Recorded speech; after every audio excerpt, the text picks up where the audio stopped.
Fireflies, it's Miss Hillary. Hope you had a great weekend. It's back to story time. And today I have an Aesop fable called The Hare and the Tortoise. Wonderful story. And here we go.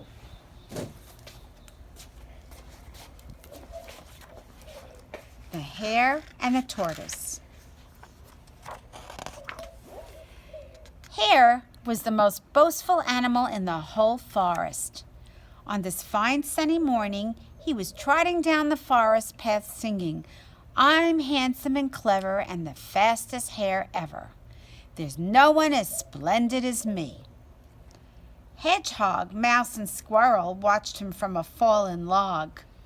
"Hare is so annoying," said Hedgehog. "Someone should find a way to stop him from boasting all the time."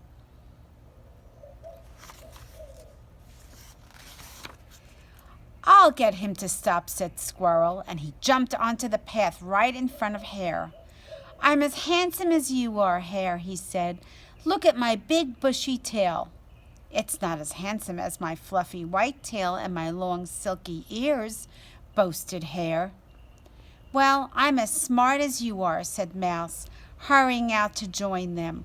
"I can dig holes under the trees and store enough nuts and seeds to last all winter." "That's nothing," said Hare.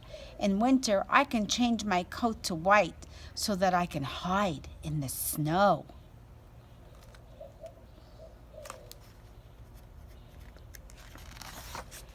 "Now, is there anyone who thinks they can run as fast as me?" said Hare to the animals who had gathered around. "Who wants to have a race?" No one said anything. All the animals knew that Hare was very fast, and no one thought they could beat him. "Ha!" said Hare. "That proves it. I'm the handsomest, the smartest, and the fastest."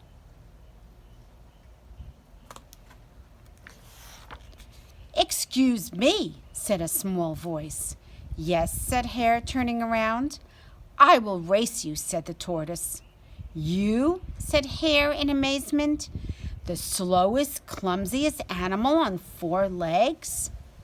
"Yes," said Tortoise quietly. "I will race you." The other animals gasped, and Hare roared with laughter. "Ha ha ha." "Will you race me to the willow tree?" Hare asked Tortoise. "Yes," said Tortoise. "Will you race me past the willow tree to the stream?" said Hare. "Yes, I will," said Tortoise. "Will you race past the willow tree, past the stream, and all the way to the old oak tree?" asked Hare. "Of course I will," said Tortoise. "Fine," said Hare. "We'll start at 9 o'clock in the morning. We'll meet right here at the big oak tree." "All right," said Tortoise. The other animals ran off to tell their friends the news.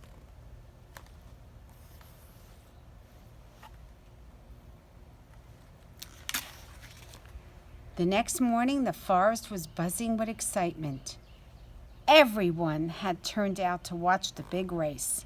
Some were at the starting line and others were going to the finish line to see who would get there first. Magpie called, "Ready, set, go!" And Tortoise and Hare were off. They started out.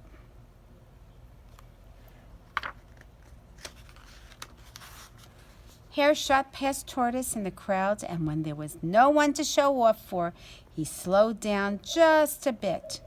He reached the willow tree and looked behind him. Tortoise was not in sight. "It will take him ages just to catch up to me," Hare thought. "I don't need to hurry. I may as well stop and rest." He sat down under the willow tree and closed his eyes. In minutes, he was fast asleep.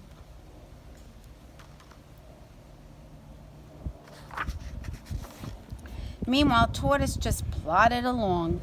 He didn't try to go faster than he could, but he didn't stop either. He just kept going, one foot in front of the other, on and on and on. The sun climbed higher in the sky, and Tortoise felt hot.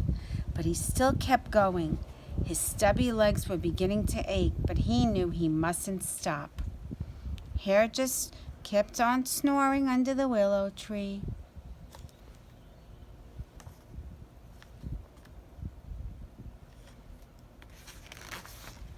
Sometime later, Tortoise reached Hare, who was still fast asleep. At first, Tortoise thought he should wake Hare up. Then he changed his mind. Hare is very smart, he told himself. He must have a reason for sleeping. He would only be annoyed if I woke him up.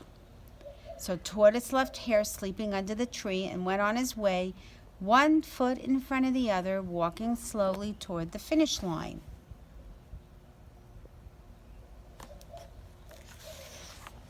Later that afternoon, as the sun began to sink and the air grew chilly, Hare awoke with a start. The race, he thought. I have to finish the race. He looked around to see if Tortoise was nearby, and there was no sign of him. "Ah," said Hare, "he still hasn't caught up with me, so there's no need to hurry." And he trotted toward the clearing with a big grin on his face.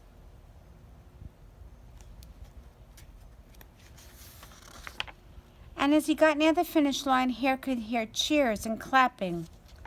They must be able to see me coming, he thought. But as he got closer, he saw the real reason for all the noise, and his heart sank. I guess who was there first? There was Tortoise crossing the line. Tortoise had won! The animals were cheering wildly. He got to the finish line. As Hare crept up to the finish line, the cheers turned into laughter.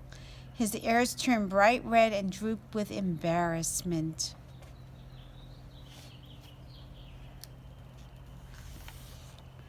Hare moped off, and everyone gathered round to congratulate the tortoise, who looked shy but very proud. He had proved that slow but steady always wins the race. The animals smiled at one another. Somehow they knew that they wouldn't have to listen to Hare's loud, annoying boasting anymore. The end. Well, did we learn that slow proved it, but steady always wins the race? That was a great ending. I'm happy. The Hare and the Tortoise. Bye, everybody. See you soon with another story to tell. Enjoy. Bye.